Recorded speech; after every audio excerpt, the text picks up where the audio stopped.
Today we have attorney Whitney. Go ahead, say it for me. Antoniano. Antoniano. There we go. Perfect. Yeah. And you are a family law attorney in Washington, D.C. Yes. You are also licensed in New York, Maryland, and Texas. Correct. And you deal with high conflict stuff. I do lots of high conflict stuff. Basically anything you can imagine I've seen in court. I actually got started doing high conflict cases because I was a teenager in a really nasty divorce, and I experienced it from that point of view. I think their divorce lasted over 4 years. It was wild. And so seeing it from that kind of lens, I think really helps me in how I help my clients because So, I've been on the other side of it. Mhm. so did you not want to, had you thought about being an attorney before that? Yeah, Or, I always knew I wanted to be an attorney.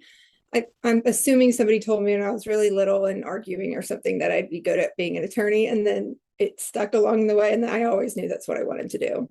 yeah, I was told the same thing. Yeah. Because I like to argue, apparently. Yeah, and I like to think I'm pretty good at it. And I mean, after being in a courtroom one time as a law student, I was like, I can't imagine practicing law any other way. Yeah. Yeah, And you recently got married. I did. In January, I got married. Congratulations. Thank you. Yeah, my husband is not an attorney. He works in politics. Of course, we're in DC. But yeah, we're very excited. We're actually about to go on our honeymoon. Oh, great. Where are you going? Greece. Oh, Yeah, nice. very nice, right? Yes. Much needed reprieve, huh? Yes, I'm very excited. I keep shopping for it. Be like, you spent how much money on the clothes for this trip? Yeah, exactly. He hasn't gotten to that point yet, so here's hoping. Yeah. So tell us one of the biggest mistakes that you see people make in family court. I would say there's a whole onslaught of things I could tell y'all, but I would say there's definitely ones that you can make actually in family court and then leading up to family court. Okay. One, leading up to family court, even if you don't even have a case open, the way you're conversating with your co-parent is so important, especially when it's in writing. Because anytime you say something to a co-parent, just imagine some old judge sitting on a bench reading it out loud for everyone to hear, because that's what ultimately will happen. Right. And that should always dictate the way you speak to your co-parent. Basically, just always imagine a third party's eyes on there. So no threats, even if you don't do the threat, the threatening language Hmm. can be twisted, turned whatever way in court. And so making sure your communication is very direct, to the point, and clear is going to be advantageous not only for court, but for your co-parenting relationship too. Right. And then in court, the biggest mistakes I see people do, and it's so common and so easy to fix, is people show up to court with evidence, but it's all on their phone. And they don't have actually something concrete to hand to the judge. The Right. legal system's really antiquated. It's back in the Stone Age. So everything is written in paper. And so if you have Hmm. text messages, print them out. Right. And that's going to help your case tremendously versus asking a judge to look at a phone. Because I know a lot of judges that won't even bother looking. I know anytime I've had to go to family court, which thank goodness that's over. My son's finally 21, but they don't allow phones in the courtroom unless you're an attorney, right? Mm-hmm. So if you had everything on your phone and you get there and they're like, "Oh, your phone can't go in," you're screwed. Yeah. Yeah, at the very least, they'll make you turn it off. But then you're in a position, you're like, Your Honor, I have this on my phone. And you would have to turn it on and see if the judge would even be willing to look at it. But regardless, it won't be able to be put onto the record because they have nothing they can keep from it and Right. actually admit into the record. And the record is really going to help you later on if you lose in that case and you need another case, whatever it is. Right. And you Mm-hmm. were talking about communication beforehand. Mm-hmm. I remember any time that I would respond to my son's father, Mm-hmm. I would respond in a court ready way. Exactly. Yes. What would Because that look like? yeah, because I didn't want it helps you take the emotion out of it sometimes. Mm-hmm. Because they're accusing you of this and they're accusing you of that, and you're like, "Well, I've got to defend myself." Well, that's irrelevant, right? You can Mm-hmm. defend yourself till the cows come home, and it's not going to change that person's mind. And all it's going to do, if a judge looks at it, is just take their attention away from the problem and be like, Mhm. man, this girl is off the chain. Yeah. I tell my clients as soon as you give in to those sort of like petty responses and stuff, you lose your power. Yes. Being a parent whose responses are always focused on the kids, disregarding any sort of defaming language, whatever it may be, Yep. and just focusing on the kids keeps you in that power when you go to court. Because otherwise, as soon as you say, well, this is what they've been saying, they'll just point at this and say, well, you said this. And Right. you'll be, that's in response, yada, yada, yada. But then the judge is going to hear he said, she said, and not care. Right. And Yeah, so because they what get they tired of did hearing that doesn't matter. crap. Yeah, what they did doesn't matter anymore as soon as you respond in kind. And Yeah. also, it takes away from the focus of what's best for the child. This is the parents Mhm. arguing. This isn't about the child. Yeah, and the judge will pay much less attention to those messages. I mean, they'll read them, but they're going to basically see them kind of cross each other out, if you will. Right. And they're going to say, well, they're both acting like that. And so that's just the dynamic we're dealing with. But if one parent's doing it, that's the problem parent. And hopefully they will treat your case with a lot more regard because you're not engaging. Right. I Mhm. know in the beginning, just to give you a little detail, I found Yeah. out I was pregnant after my son's father and I split up. Oh. So we've never been together. It's always been the court thing, from day Mhm. one. But I remember after David and I got married, if I would get an email from the ex, just seeing his name made me sick. Yeah. And same with his ex when her name would pop up. Mhm. And so we would read the emails or the text, whatever, and we would spend so much time trying to figure out the proper response and to make sure we addressed everything they addressed. And we finally said, you know what? This is consuming us. So Yeah. unless it had something specifically to do with the children that was Mhm. factual, you know, Yeah. then we would address that. Otherwise, we would just say, got it. That's it. Exactly. There's so much to be said about I I all day long look at people's text messages back and forth with their co-parent. And being able to just respond to the important stuff that matters is really hard because you want to defend yourself and you want to Yeah. get your 2 cents in there. But there's so much power in just responding to what matters and disregarding the rest. Because when you think about it, their claims, what they're talking about, doesn't matter. And what they think about you doesn't matter to you. Like Mhm. you're not with that person. There's a reason, right? And Right. so it doesn't matter. And so you don't need to respond because your husband or your partner or your friend all know the reality of it. And so why are you trying to prove it to somebody that's never going to believe it? Right. I was watching 2020 or something. I love crime shows. And Same. and there's this lady on there and whoever was interviewing her said, "Well, you realize that people believe that you killed your husband." Her response was, "Okay." That was it. Hmm. That was it. She didn't try Yeah. to defend herself, nothing. And I'm like, that is how co-parents need to respond to each other. And you know that woman has heard that many times before to get to the place where she can just say, okay. Yep. You know what I mean? Like Hmm. she's at a place where she doesn't need to keep pretending to prove herself to people that don't want to be proved. Right. Yeah. Yeah. Now, I know one time I had to go to court with my son's dad. He Hmm. was wanting to keep my son Sunday night into Monday morning and take him to daycare because he didn't Okay. want to deal with me at drop off. I Yeah. mean, that's so hard to just drop my kid off. Yeah. And I remember my attorney said, you really need to consider just giving in to that because the judge that we're going in front of, he's known for the 3-5 split or whatever it was. Hmm. But I just didn't feel comfortable with it. And I've got my reasons. First of all, I didn't think he was responsible enough to make sure he had everything. Hmm. Secondly, it's well, then I've got to make sure I send the lunch stuff. Just it was too Yeah. much. And plus, I didn't think my son needed to be around him any more than he had to.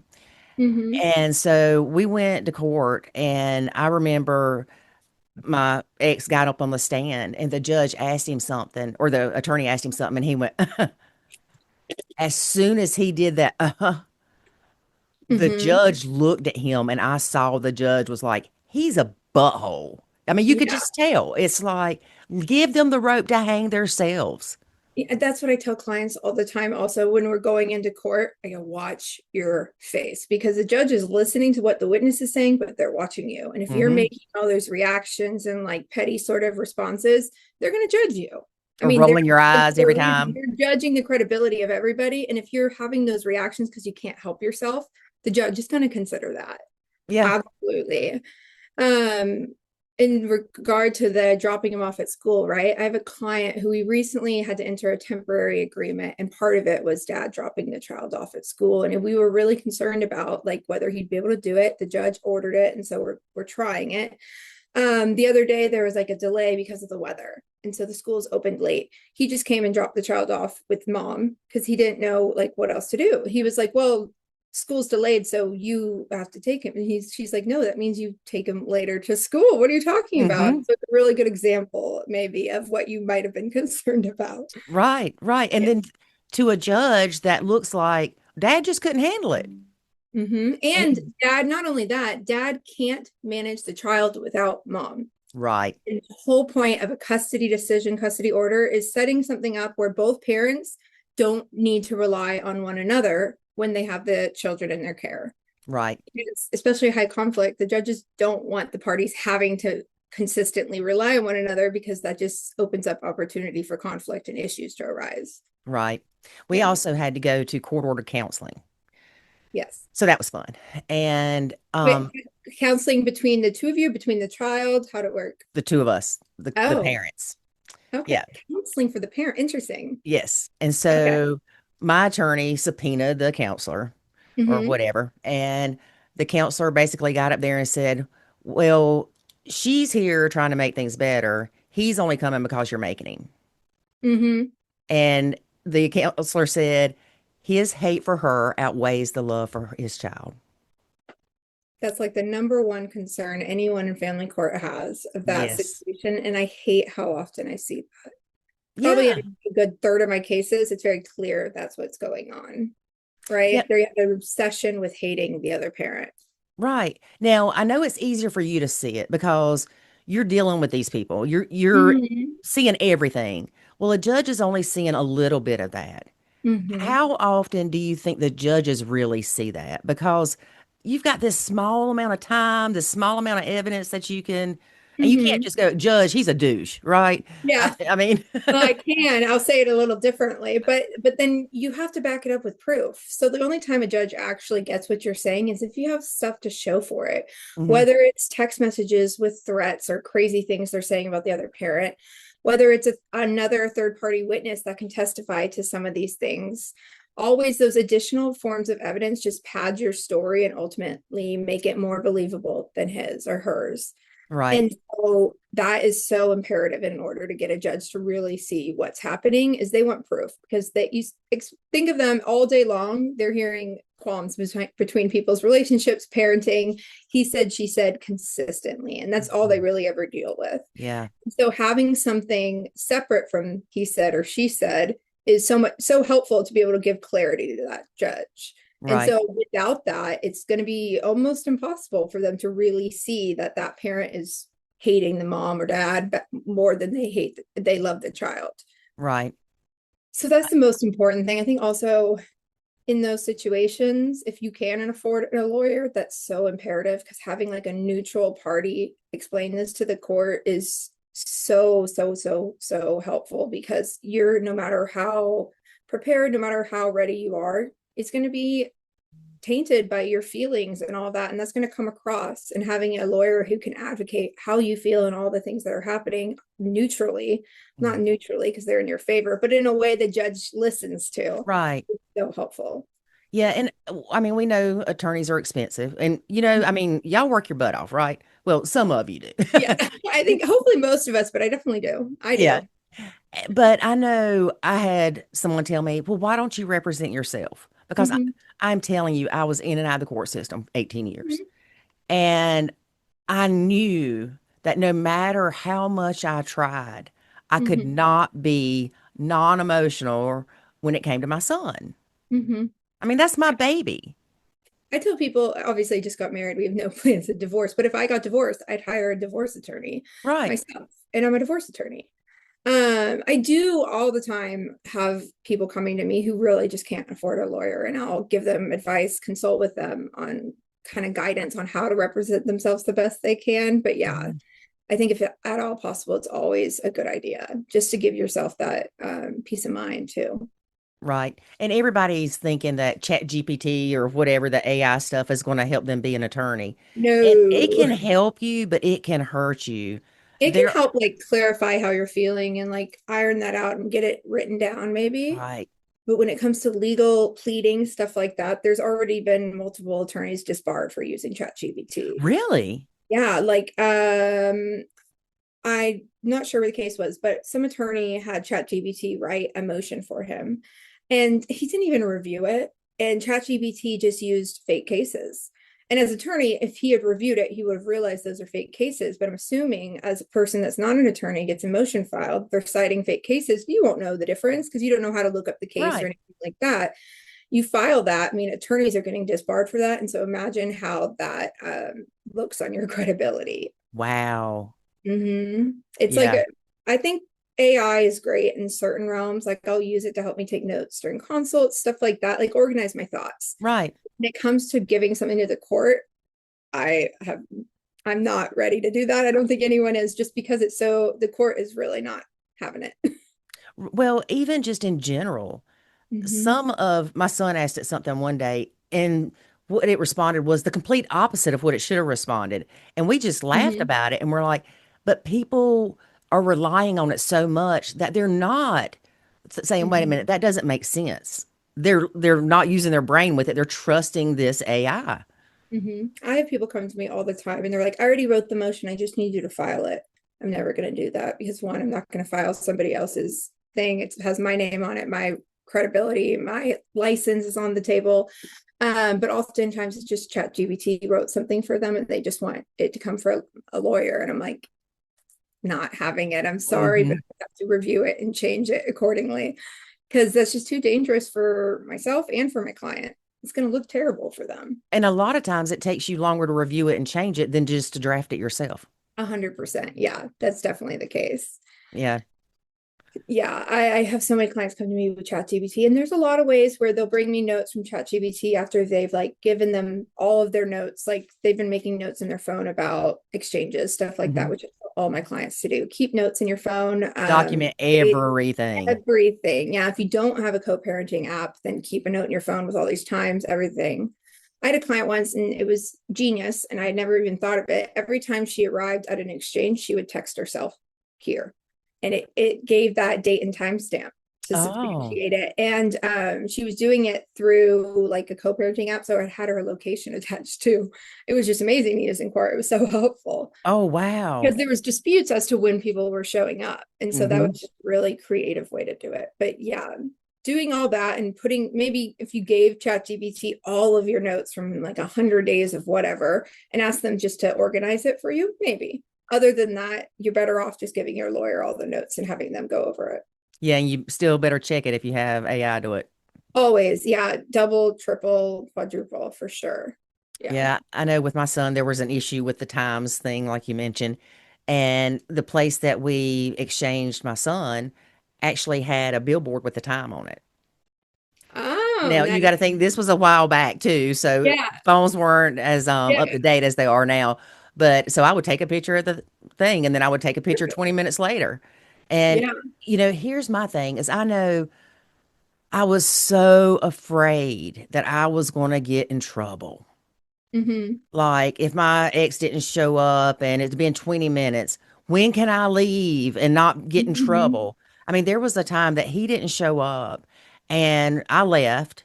4 hours later, he messages me, you better have him here in 15 minutes.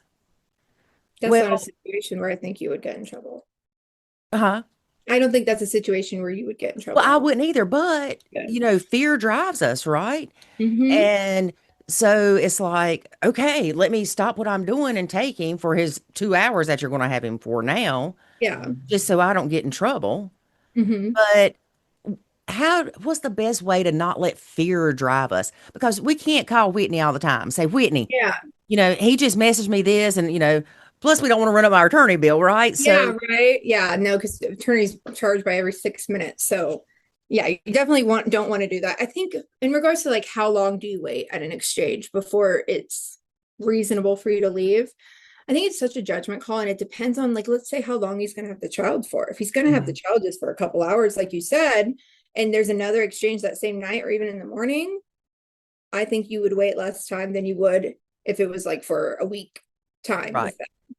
I think also the reasonable amount of time to wait changes as much as it happens, right? Like you're waiting 30 minutes once, it's reasonable to wait. If you're waiting 30 minutes every single week, it's no longer as reasonable to wait that long. Right. And And women you have, would think I'm sorry, you oh would no, think go it would ahead. be as simple as, okay, they're driving 20 minutes. I call them, they don't answer. I Mm-hmm. send a text, they don't respond. Okay, I'm gone. Yeah, Yeah. I think that's more than fair. I think there's always like a little cushion you want to give it just so that you don't end up back in court, right? Because obviously exchange is not going through is a big reason you'll just go straight back into court. But also you're not on that parent's time and your life isn't just organized around whenever they're available to show Hmm. up on time or not.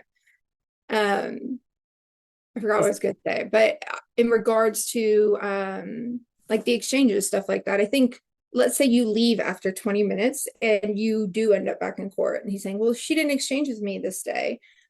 When you're on the stand and you say, well, I was there for 20 minutes, he didn't show, he wasn't answering my messages, so I assumed that he wasn't coming, and so I left. A hmm. judge hears that. I think that's reasonable, right? Like if you do that like every 2 minutes after the time for exchange and leave, maybe not as Right. reasonable. Yeah. But you can explain yourself in a lot of situations like that. Like people think, oh no, the exchange didn't go through. This is going to look so bad on me. I think about it, I'm like, okay, well, the exchange didn't go through, which isn't great for anyone, but Right. why? And it's if you're not the party that's super, super late and you're the party who's with the child, who wants to keep their child in a parking lot for an hour? Not Right. to mention a child sitting there waiting for their other parent to show up to have time with them. It impacts them negatively emotionally. Like, Yes. there's no way around it. Thinking, like, oh, my parent can't show up on time to see me. The kids are going to think that whether they're young, old, especially as they get older, and putting them in that situation where they just wait hours and hours for the parent to show up for them isn't good either. Yeah. It Because I know doesn't. with my son, his first thing was, I hope my dad's okay. Mm-hmm, And then it's, oh, he must be busy. mm-hmm, Maybe he went such and such, just trying to justify it. And I'm thinking to myself, you're 5. I know the child trying to make excuses for their other parent is sad, right? To Mhm. think that that's where they go and they're trying to defend their other parent when it's, clear that they were in the wrong and they're the adult. It's their responsibility, not the child, to have anything to do with that, right? It's none of the Right. child's business, is what I tell my clients. If at Yeah. all possible, it's nothing to the children have no knowledge, no need to be a part of it.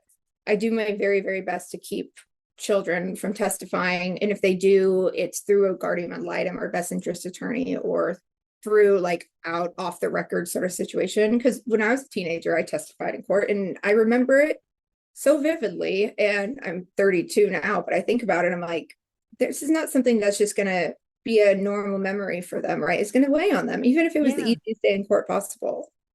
Yeah. Because you had to speak ill towards one of your parents. Or I was basically baited into doing it, right?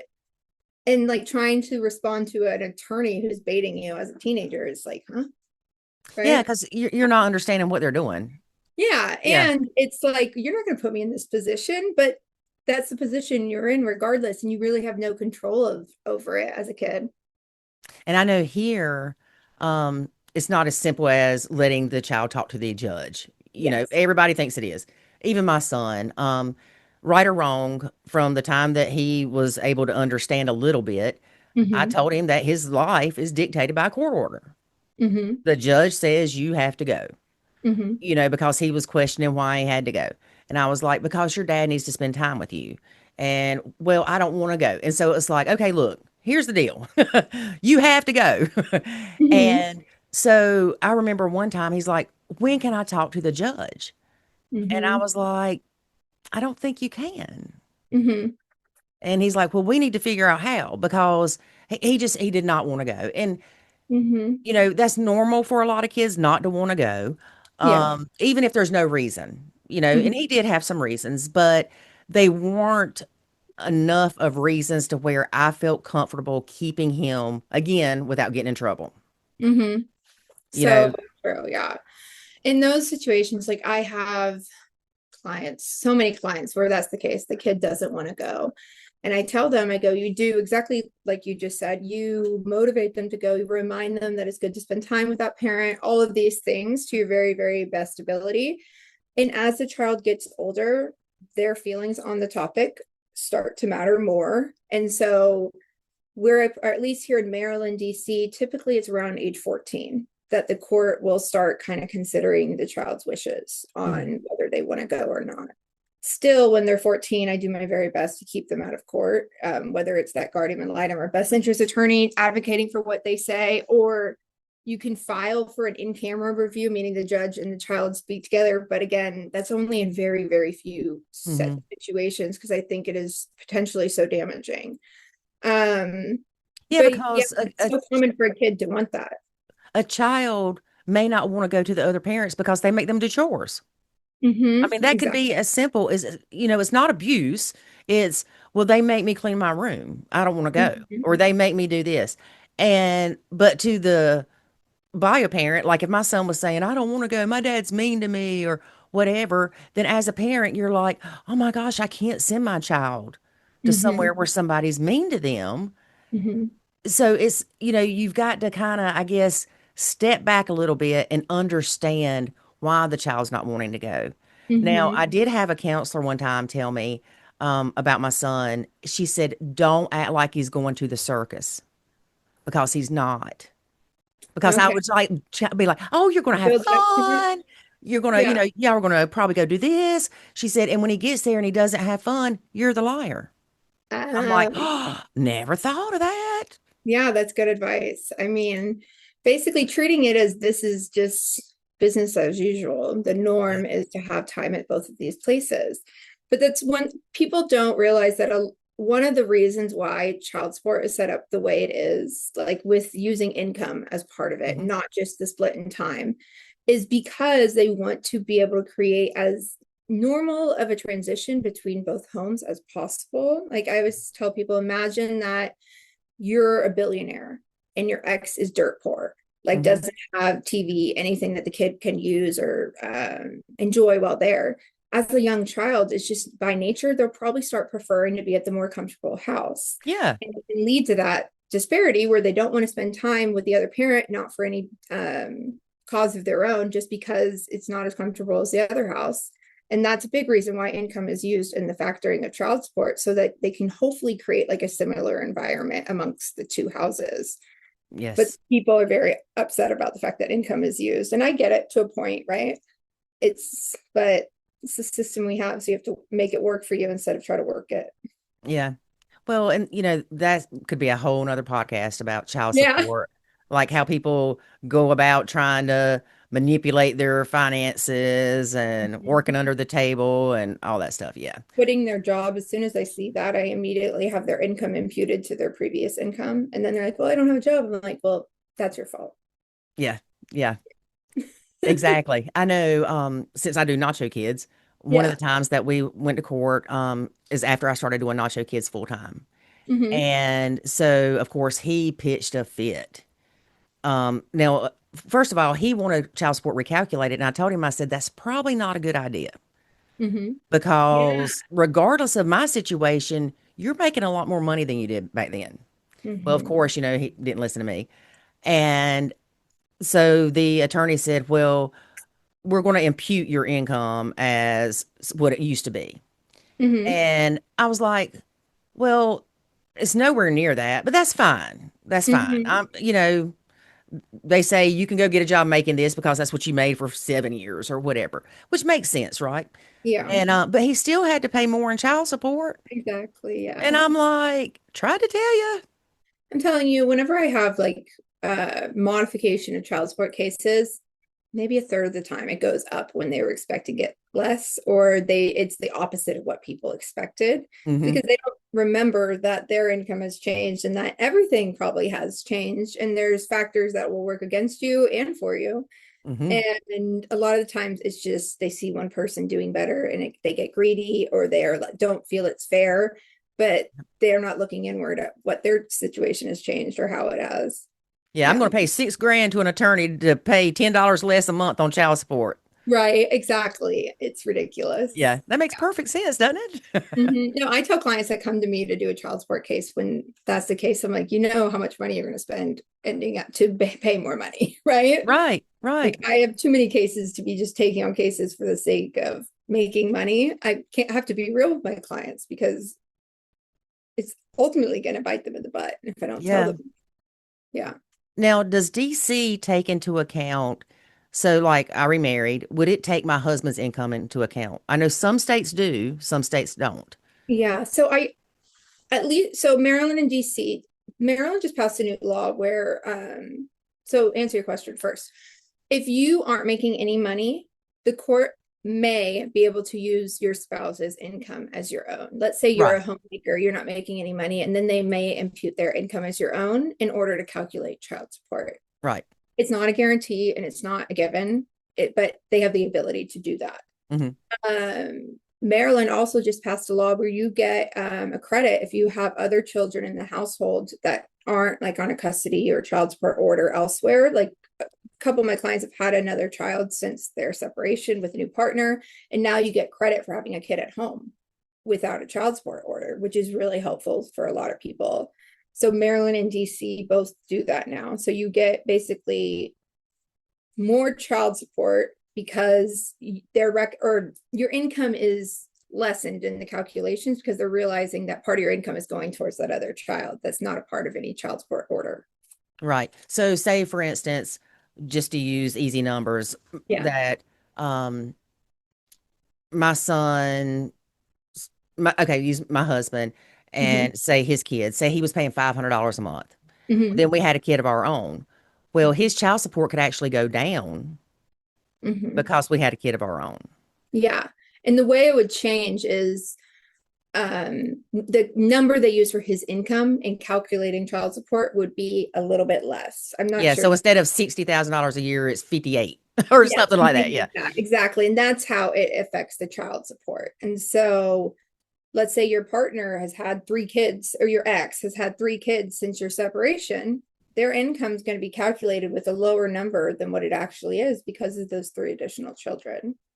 Okay. And this only works for biological children or adopted children. Like, I have a lot of clients who have a girlfriend living with them who has kids, stuff like that. It doesn't work like that. Only your biological or adopted children that like are your financial obligation. Yeah, not stepkids. Exactly. Yeah. Yeah. So Yeah. speaking about stepkids, I'm Mm-hmm. sure you've dealt with a lot of step parents, and we're going to go ahead and say stepmoms. Mm-hmm. And as far as nacho kids goes, it's they're not yours biologically, Mm-hmm. legally, or through osmosis. Mm-hmm. We see so many step parents that say, no, if we split up, I'm going to still get to see this kid and I'm going to get, time. And I'm thinking, okay, that's great. So the kid goes to one bio parent one week, one bio parent the next week, and then you're wanting them to go to you Yeah. every third weekend. Well, then you meet somebody else and they're wondering why you're going to see your ex to get their kid. It's like, Mm-hmm. what are you doing to these kids? Yeah. It's just, yeah. I see it all the time where a step parent or even like a new girlfriend, something like that, steps in and all of a sudden they are acting primary parent, whether it's because the actual biological parent is basically just letting them take control and decide all these things because it's easier for them, Hmm. or they're really just going out of their way to act as a parent, like a biological parent to the child. Hmm. And I have to remind people it's not as if that child's parent died. That child's parent is very much alive. They have that parental influence. And so you adding it in is not only confusing, it negates the authority of their other parents. And you're just going to have an innate less amount of trust and like belief in from the child in you, right? Right, Because you're not their parent. Like, right. I can tell you how many cases where we have to specify in an order that there can't be any corporal punishment from a step parent or a family member. Um, if parents do that, it has to be a parent because Right. imagine your girlfriend stepping in and then spanking your child. I'm assuming whoever the ex-wife or ex-girlfriend is probably going to have an issue with that. I would have an issue with that, Hmm. right? Yeah. And it's, I think it's really the duty of the biological parents to keep that person in line because they're the one bringing that parent or that step parent around the child, right? Right. But unfortunately, a lot of times they don't see an issue with it and they'll just let it happen because, yeah. Well, like you said, it's easier. I mean, Hmm. I would have loved if David would have taken over communications with my ex. Hmm. That would have been great. It would Yeah. have been like the weight of the world lifted off my shoulders. But Hmm. that's not his responsibility. Exactly. Yeah. And being And able to like manage those responsibilities actually on your own. A lot of parents, like when you're together, maybe there was a primary parent who did the bulk of like the things for the kids, right? Setting them up with extracurriculars, whatever it looks like. And so when you split, that parent doesn't have it in their second nature to be doing those things because they're just not used to it. And so those parents typically find a new partner pretty quickly. And that person jumps into that role. And yep. that's a huge issue for people. But it really up to that parent to realize that, or a judge will put them in their place and make all those requirements in an order where it has to be a parent to do the exchanges or yada yada yada. Yeah. Yeah. Yeah. And how many times have you seen where a step parent is pushing their partner to get more time with the kid? Oh, And the partner doesn't really want more time with the kid, but the step parent's pushing it. Like you said, a new woman comes in the picture, and all of a sudden, every other weekend's not good enough. They want 50-50, or they mm-hmm. want full time. I have so many step parents that contact me for a consultation, and I don't even find out that they're not the biological parent till the consult. And as soon as I find that out, I go, well, where is the biological parent? They need to be in on this. And if there's an attorney-client privilege, it has to be with that parent, right? Because you're not the client, you're not the parent. And I learn about like 30 minutes in, like how their ex, like they say they want this, but they haven't really done anything about it. I go, if they haven't done anything about it, it's on them. And if they're not going Right. to do anything about it, then the court for sure isn't going to do anything about it because that parent has to be the one leading the charge. Yes. But yeah, I And would say probably 10% of the people that contact me for inquiries are step parents. and that's so funny. Mm-hmm. That is so Right? funny. You just need to refer them to Nacho Kids. Just say, Yeah. look, here, go to nachokids.com. It'll tell you everything you need because they are not your kids, lady. Yeah, and especially like these step parents, it's very clear to me that their disdain for the other bio parent is even higher than their partners. Like the Yeah. ex work well better together than the step parent and the new one. And so a lot of Hmm. the issues are coming from the step parent. Yes. Yeah.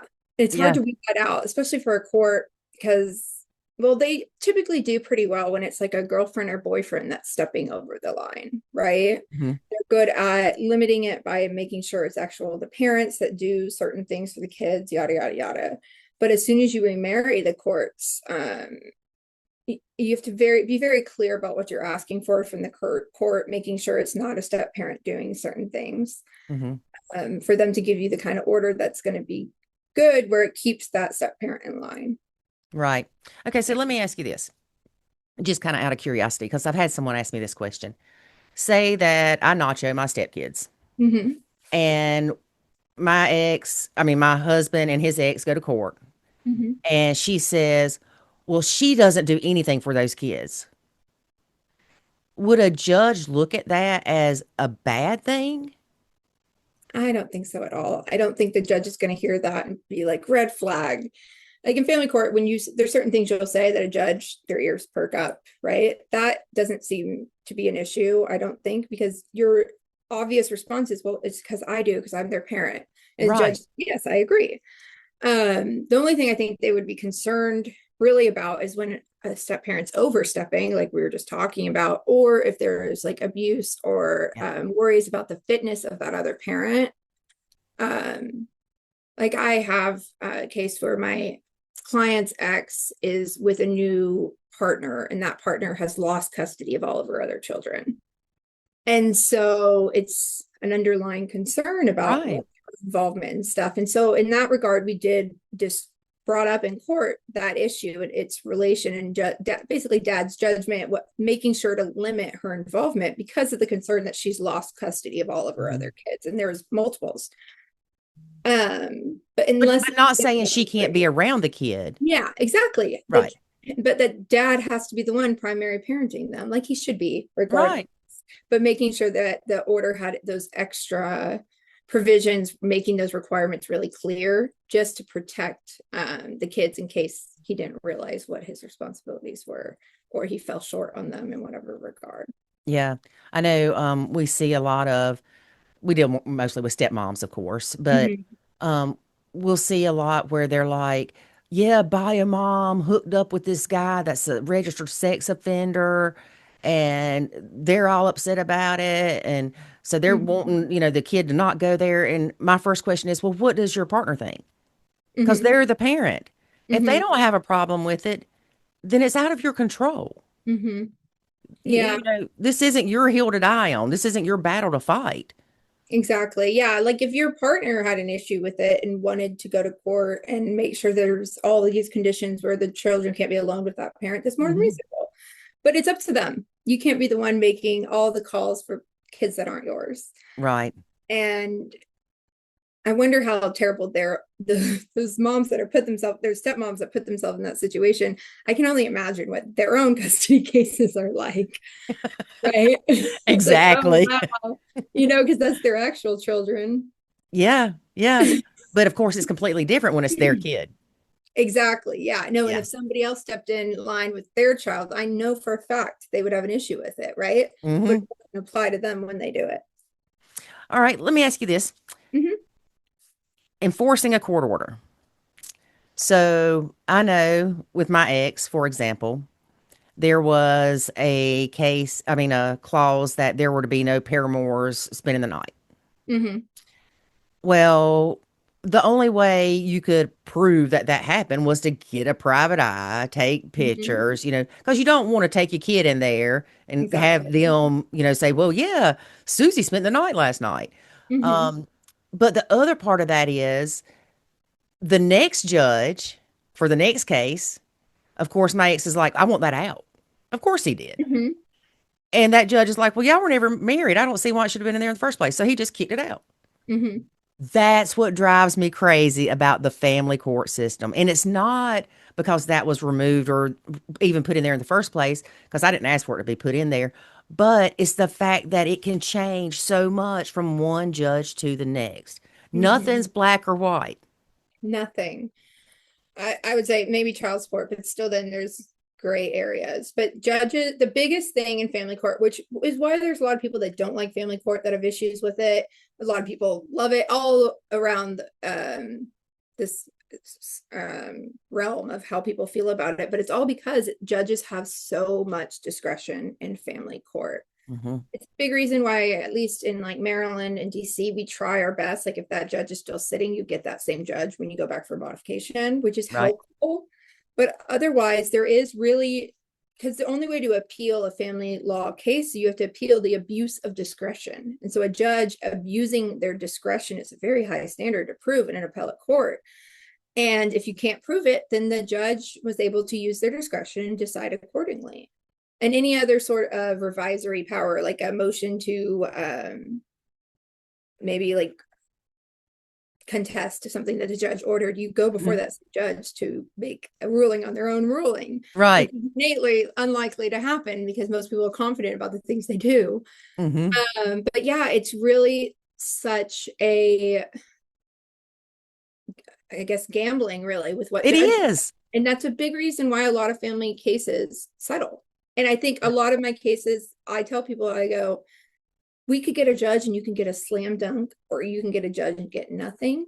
And that's why a lot of cases it is better for them to settle, because just as much as like a judge would make a change that you weren't expecting from the get, right? Like Hmm. that, taking out a clause, you can get a judge that really is not very detailed. It's never practiced family law, doesn't really care to make his orders very detailed or personal to the actual family. And you can just get some like boilerplate order where the other parent has reasonable time. And like, what does that look like? I Yes. don't know. And there's no way to enforce that, because if you say it's not reasonable, I can guarantee the other party's going to say it's reasonable. Right. And how do you argue against that? Because everyone's point of view and definition of reasonable is different, because it's an opinion. What is Right. reasonable? Yeah. And so the likelihood of getting a judge, I know certain judges that are so great and they'll put in so many really detailed provisions and parts of an order that are so helpful to parents, right? And then I also know judges that don't do that. Hmm. And ultimately, you can't control what judge you get. It Yep. really depends on judge by judge. And then also, I think court by court, certain jurisdictions are known for having more like detailed because they're smaller courts where there's less busy, more time to put into each case. Right. Some courts are super busy and you never know. You could just get like a custody order in a drive-through. Right. Right. Yeah, quite And literally. yeah, I know the first order we had, I thought it was fine and it covered everything, but then you realize it doesn't cover 50% of everything. And Hmm. like you said, there were those vague areas. Hmm. And if you've got a co-parent that you can't co-parent with, Hmm. and y'all weren't together for a reason, you couldn't get along, then they're going to see it one way, you're going to see it another. Plain and Hmm. simple. You're going to have these issues. And then it's okay, do I get an attorney again to go back and try to have this clarified? Um, and a lot of times I've seen where people go back and they try to get things clarified and it cost them a fortune and it's Hmm. still not clarified. Yeah. I have a lot of cases that obviously do high conflict cases for the most part. And so that happens all the time. I tell people, like, once you've been in court several times for a custody order, things like that, it's also helpful to ask for like certain provisions where, let's say there is a disagreement, you're required to attend mediation for however many sessions before you're able to file with the court. Or if you have a parent who's like abusing the court's power to get at you by filing nonsense things, making a requirement where if they file a nonsense claim that ultimately gets denied, they pay for both parties' lawyer. Something Right. like that as a guarantee to basically give parents a reason to not just use the court as their personal like vendetta, and Right. hopefully make it all actually about like reasonable possible and changes that they want to make that are best for the kids. Right. I know Yeah. we had, I think in South Carolina, I may be misquoting, but think now you have to go through mediation before you can go to court. Mm-hmm. So the last time we went to mediation, it's still like gambling Mm-hmm. because the mediator's like, well, a judge could look at it this way, or a judge could look at it this way. Mm-hmm. So you never know. Yeah.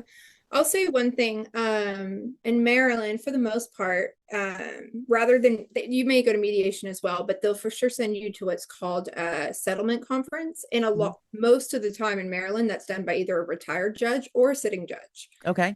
Having their say on it gives us a little bit of like a window into what the court might rule. Of course, you can Mhm. get a different judge, you will get a different judge, and they could disagree, but having the opinion come from somebody who's actually makes those decisions is helpful. But yeah, I mean, I get why they send everyone a mediation and or settlement conference because they just have too many cases and in most cases settle anyways. But ultimately, like I've gone to mediation and afterwards spoken to my client. I was like, here's the deal. I disagree with that mediator, but that's an opinion. They agree with the other side. That's fair.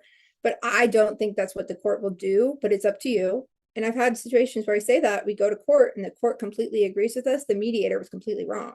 Hmm. The judge did not see eye to eye with that mediator at all. Right. And so it is definitely just something to take in consideration when you're thinking about a mediator's opinion because they are, for the most part, just family law attorneys like myself. Hmm. Yeah. And Yeah. they, I mean, I don't want to say that they have there's not like a benefit to them for settling cases, but they are in the business of hopefully getting cases settled. And so their interest is getting it all resolved. When Well, as a parent, a good mediator would have yeah, good mediation skills, right?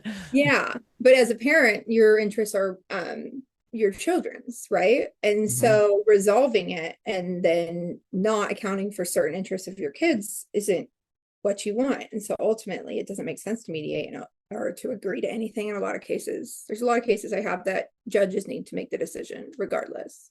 Yeah. Yeah. And I know a lot of times you hear the horror stories of guardian ad litems. I had a Yeah. friend that his ex accused him of inappropriately touching their daughter. Mm-hmm. She had her go to all these therapy, and I mean, I'm talking 5 years later and hundreds of thousands of dollars. It was Mm-hmm. unfounded. Mm-hmm. The ex, what she gained was him not getting the kid for 5 years, Mm-hmm. right? And she didn't have to fork out as much money as he did. Mm-hmm. So it's like I feel like when that happens, it's like there needs to be some repercussions for when you're making these false allegations against your ex. But at the same time, how do you prove they're false? Yeah. And how do you prove that they weren't actually like believed that they were right? Right, How do you show that they were doing this knowing it was wrong? It's right. so hard. It's almost impossible, right? Yeah. Um, that's with like those best interest attorneys, things like that in those situations. When I first got started practicing, I had a lucky like streak where I had some great best interest attorneys, and then I met a few that weren't great, and I realized a lot of what people were saying about the not great ones. Mm-hmm. But just as a, I guess, helpful note for people that do have a not so great guardian ad litem, in those cases, I either try to find a way to change that guardian ad litem's opinion to agree with me in whatever way, like offer certain things so that they'll come to agree and see my way. Not Right, like offering anything like that, but like saying, well, what if the parent does this or that? Would that help calm your nerves about this? Things right. like that. Or I've gone to court and basically pointed out, like, well, the guardian ad litem is saying this. I disagree entirely, Your Honor. I know you would probably disagree with this. And I've had a judge say, well, I disagree with the guardian ad litem. Mm-hmm. Just rare, yes, but it's not impossible, right? Because ultimately, they're just another family law attorney with an opinion. Right, And a judge all the time does not agree with a family law attorney's opinion. So they're not right. scared to do so. And they're people again. Exactly. Yeah, a female guardian ad litem is more than likely going to click with the female, parent. Mm-hmm. And I mean, unless there's major things that they see or whatever. There was one time that we had a guardian ad litem assigned, and there was something off with this guy, and I Mm-hmm. couldn't figure it out. But then I found out that he was going through a divorce with his ex or with his wife at the time. That's It's already like like been he dead. was not, he should have not have been doing guardian ad litem stuff at Yeah. that time because he was fighting with his ex. So of course he had a bitter taste in his mouth for women. But Yeah. again, it wasn't the focus of the kid. And that's what's so frustrating is even with the guardian ad litems, it's, oh, well, I like mom, I don't like dad. But who's best for the kid? Mm-hmm. I think that's a big red flag when it comes to guardian ad litems is how much time they actually spend with the child. If they spend more time with the parents than they do the child, I think that's a big red flag. Yeah. Because obviously they need to speak with both of them. Their job is to have like a full survey of everything in the kid's life. But ultimately, they are the child's attorney. That's what a guardian ad litem is. It's Right. for the child. And they say what the child wishes and whether they find that reasonable or not. Mm-hmm. And if they're getting the bulk of their story and their reasons from one parent, that's a big red flag with the guardian ad litem. 100%. Right. Right. Yeah. And now I know again every state's different, but if say I was assigned a guardian ad litem like this dude that yeah. Um we're just not gonna go into detail about Yeah. that. Him. Yeah, him. Can you request another guardian ad litem? You can. You would have to file a motion of the sort, or I'm speaking in Maryland and DC at least. You can, but it's very unlikely, right? You would have to give a real reason for their bias, be able to prove it, things like that. And just with the understanding that whatever you're filing asking that guardian ad litem to be replaced, that guardian ad litem is going to defend themselves. So you have to have like clear evidence of a reason or something they've done that was improper or something like that. Mm-hmm. I find like so a lot of times a guardian ad litem will be appointed by the court pays for it, things like that. I've had situations where there's been an issue with a court appointed guardian ad litem, and so to get that guardian ad litem to step down or replaced, my client offered that he would pay for the guardian ad litem, and they would the parties would jointly pick one, something Okay. like that. So giving another alternative is really helpful, and it usually you have to make it reasonable to the court. And if it's going to be an extra cost to the court, that's going to be a harder scenario. So if you're able to swing to afford to pay the guardian ad litem as well, that'll absolutely be helpful in making that case for a new one. Right. Yeah. All right. So one last question so we can Yeah. wrap up. I know you got to go defend everybody. Well, I've Yeah. got two questions. First of all, do you advertise yourself as I'm a high conflict I mean, a high conflict family court attorney. No, I don't necessarily advertise myself as that. Like I have a lot of non-conflicted cases, like uncontested cases. So I take on every kind of case. I definitely say that I have a good amount of high conflict cases. And of course, those take a lot more time, last longer. And so right now, probably 80% of my cases are high conflict. Wow. Yeah. All right. So the question is, have you ever went into court and you were confident? Hmm. We're not going to say that you would win, but that things would be seen the way that you see them by the Hmm. judge. Yes. And you walk out of that courtroom and you're like, what in the crap just happened? Because the judge just did a complete 180. It was a bad day, something like that. Yes, Yeah. that happens. I'd say it's happened like a handful of times that I can recall. And they're definitely, those are just more reason why I talk about the disparity between each judge, right? You can never for sure guarantee what a judge is going to do. And I can No. think in my head, though, this is a slam dunk, and then I don't get it. I'm like, wow, okay. But you just have to prepare for all those possibilities. That's one of the really risky things about going to trial is that you can be so sure of yourself, and ultimately you can get a judge on a day where he doesn't want to have to deal with that, and so he doesn't, and just Right. or something like that. Yeah. My husband and I have talked about how we think that the family court system should have three judges. Oh, like an appeals. Yeah. Yeah. Yeah. Or a jury of your peers, right? I think there's divorce. I think I want to say Georgia has jury trial divorces. I'm I not think certain. Texas Maybe might too. Texas too. I don't know. That would be fun though. I got started as a public defender. And so I love a jury trial. It's very fun. It's definitely a little bit different, but I can't imagine doing a family law case in front of a jury, but that sounds like a lot of fun. Well, but I mean, think about it. I Completely think different audience. right. And I think that it would be more fair than a judge that he's Mhm. mad at his wife that morning because she did something, or he went through a high conflict divorce and this woman comes up and she looks like his ex and he's got PTSD. And I mean, just all this stuff. They're not robots, they're Yeah. humans. I can see the benefits and potentially, obviously, the drawbacks would be just the fact that it would take you so much longer to actually get to court to trial. Because Yep. jury trials take forever to actually get to trial, and you would make family court process last a lot longer. But I see totally having the benefit of multiple opinions when making a decision for family court, right? Not just Hmm. one lateral one, because it really limits the amount of discretion, like changes amongst every judge. Right. Yep. Mhm. All right, Whitney, where can our listeners find you? Sure. So I'm on Instagram and TikTok. My handle is WLA Family Law. That's the name of my law firm.